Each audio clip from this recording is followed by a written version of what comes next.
Hello, I'm Dr. Michael Wong, and today I would like to discuss with you the implant placement protocols that I use on a daily basis and why I prefer the hybrid implant placement protocol.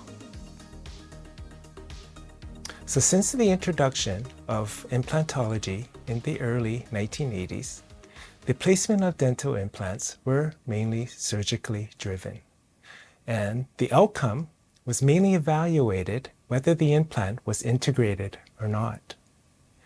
And it soon became clear that to restore these dental implants that meet the parameters that I listed here, the dental implant must be prosthetically placed in a prosthetically driven position. Long-term implant therapy success is dependent on three factors. The implant must be placed in a prosthetically driven position, and it must be surrounded by sufficient amount of bone and in the presence of healthy soft tissue. If you're missing any one of these components, it can result in implant failure. So it has been pointed out by Buser in 2004 that a correct three-dimensional implant position is a pivotal factor in an optimal aesthetic outcome. And Canolo in 2016 showed that nearly half of the peri-implantitis cases were triggered by implant malpositioning. To place an implant into this upper left premolar site, a digital wax-up or the conventional wax-up must be done, as this will help us visualize the prosthetic position of our final restoration.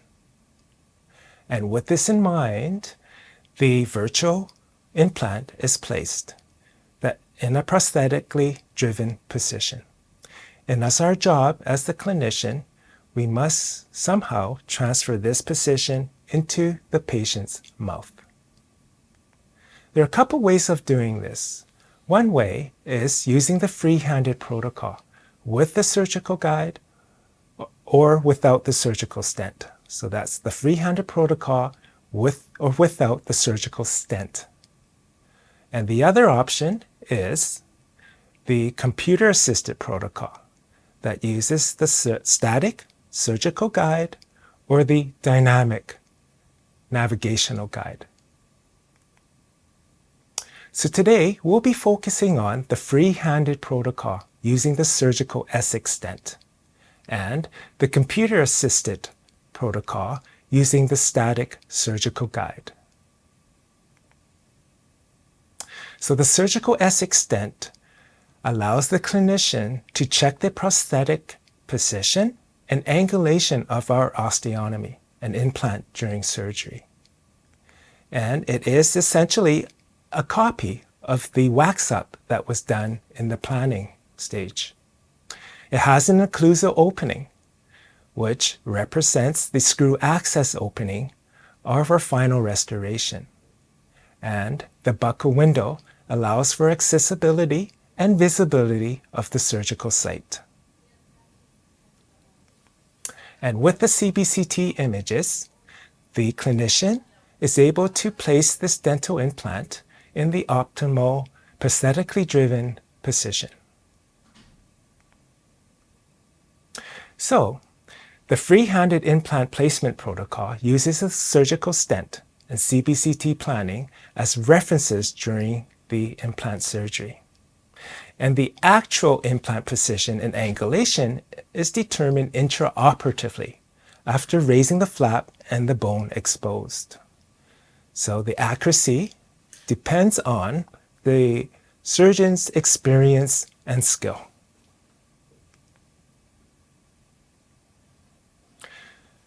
So with the advancement of digital technology in modern-day dentistry, the static computer-assisted implant placement protocol was developed.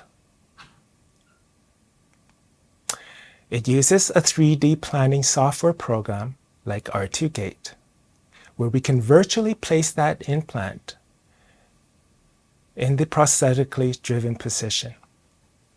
As shown here, the digital wax up is in green, and the implant is placed virtually. And this program allows us to modify and adjust the position and angulation of our implant in the mesiodistal plane and as well as the buccolingual plane. And with the magic of 3D printing, the surgical guide is fabricated. And along with the guided drills, this surgical guide will guide the drills and implants to the pre-planned position, angulation, and depth. So with the surgical guide in place, the clinician introduces the guided osteotomy drills of increasing length and width, widening and deepening the osteotomy. And after using the final drill, the implant is placed with the same surgical guide.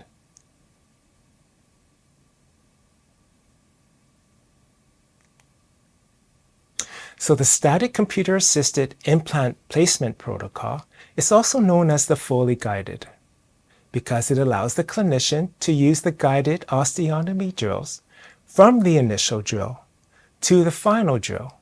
And also, it allows you to place the implant with the same surgical guide. As you can see from the video, you can see how simple and straightforward the whole process is. But on the other hand, the freehanded protocol, the clinician is constantly checking and rechecking that axial position and angulation of the osteotomy drills, a process that can be quite tedious and time-consuming, especially for the novice clinician. And the hybrid placement protocol was developed to simplify this process of establishing the initial position and angulation of our osteotomy. So the hybrid placement protocol uses the surgical guide and the pilot guided drill. And this establishes the initial osteotomy position and angulation. And once this is confirmed, the final shaping and implant placement is done freehanded. And this protocol is also known as pilot guided for obvious reasons. So some of you may be wondering right now, why stop at the initial pilot drill? Why not continue with the fully guided, especially for the novice clinician? Well, you're absolutely correct. Studies have shown that without guides, the experienced clinicians were significantly more accurate than the novice clinicians. And with surgical guides, the differences in accuracy were eliminated for both single and multiple adjacent implant surgeries. Also, isn't fully guided more accurate than the freehanded or hybrid protocol? Won't you be introducing more positional inaccuracies, finishing your implant surgery freehanded? Again, yes, you're absolutely right. Let's look at this more closely. Well, here's the planned position of our implant. And the actual implant that was placed is shown here. So the implant can deviate in a 3D manner. And this can happen in the mesiodistal and buccolingual planes. So here, in the coronal aspect, the platform of our implant has shifted to the right to a lesser degree than the apical deviation that has occurred. Also, the implant can have an angular deviation with respect to the center of the implant And this again can happen in the mesial-distal buccolingual planes. So in a systematic review that was done by Tatan, they concluded that the fully guided protocol provided tangible clinical advantages as long as the clinical situation permits the stabilization of the surgical guide and an unhindered drilling sequence. So with the surgical guide in place, and if you notice, there's rocking in that surgical guide. The surgical guide is of no use to us, as it will introduce positional inaccuracies in your final implant placement. And with the thickness of the surgical guide and the longer osteotomy drills, the guided osteotomy drills, quite often the drilling sequence would be hindered by the opposing dentition. And this is common in patients with limited opening.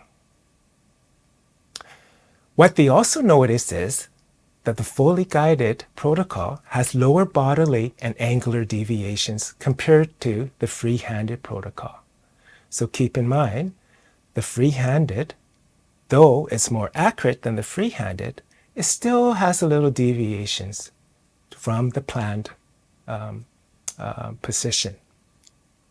So my next question is, how does the fully guided protocol compare to the hybrid pilot guided protocol?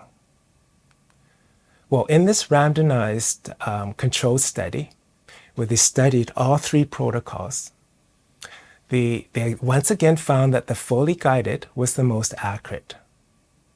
And they also found that the apical deviation showed the largest disparity amongst the tested groups, with the free-handed group having the largest apical deviation.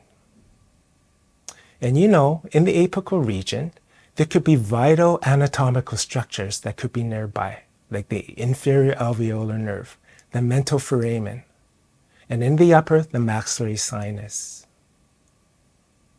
And in narrow edentulous space, any slight deviation in the apical region of your implant can damage the adjacent tooth roots.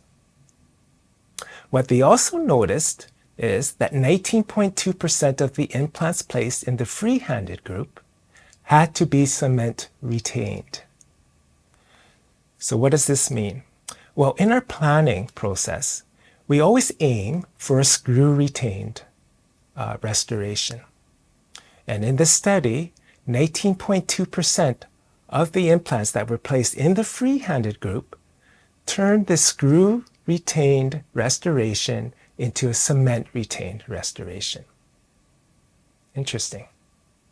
And the pilot guided, the hybrid protocol, it reduced this percentage down to 4.2%. So what can we take away from this? Well, it can tell us that the hybrid pilot guided protocol definitely has a higher accuracy compared to the free-handed protocol. But the clinician must be aware of potential deviation with the conventional osteotomy drills from the initial pilot drill, osteotomy. So great. The fully guided approach is most accurate. Same question, why hybrid? If we have the fully guided protocol, which can give us the most accurate placement. Well, here's your answer. In this randomized controlled clinical trial done by Smith-Karn, he found that the fully guided protocol did give us the higher accuracy in implant position compared to the free-handed protocol. But they also noticed that it came with a lower extent of primary stability. And he cautioned us by saying, caution is required in terms of case selection and planning because primary stability might be lower in the fully guided protocol.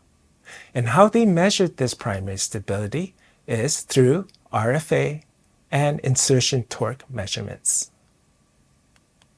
So we know that primary stability is the mechanical stabilization of the implant which helps us achieve osseointegration. Any micromovements greater than 50 to 150 micrometers will lead to soft tissue encapsulation of the implant and eventual implant failure. And one of the parameters affecting the primary stability is the bone density. So in the fully guided protocol, the rotational resistance that's present between the guide drill and the guide hole will affect the clinician's tactile perception of bone quality, which can result in oversizing your osteotomy in soft bone, which can result in the need to bury your implant and committing the patient to a second stage surgery. And it could result in the inability to immediate load, especially in the case where you plan to immediate load. So the fully guided protocol will give us the most accurate implant positioning, but you, the clinician, must be aware that it's still prone to error. This could occur at any steps during the planning process, during the guide fabrication process, and even during the placement procedure.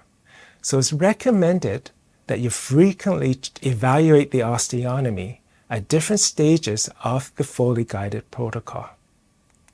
Here's an example of a periapical that's taken after creating the initial osteotomy with the surgical guide and the pilot guided drill.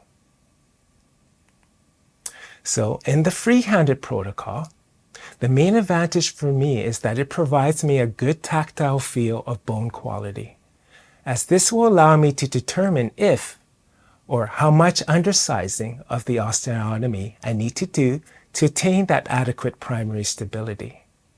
However, this does result in the least accurate implant position. And when multiple adjacent implants are involved, the freehanded protocol will be further challenged. This is because the clinician loses sense of direction with the lack of adjacent teeth.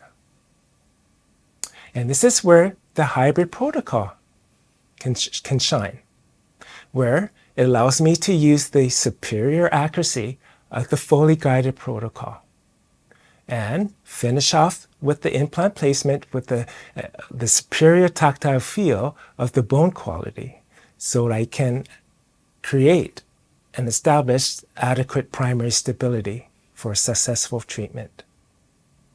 So the hybrid protocol gives me that quote-unquote a good start is half the battle mentality.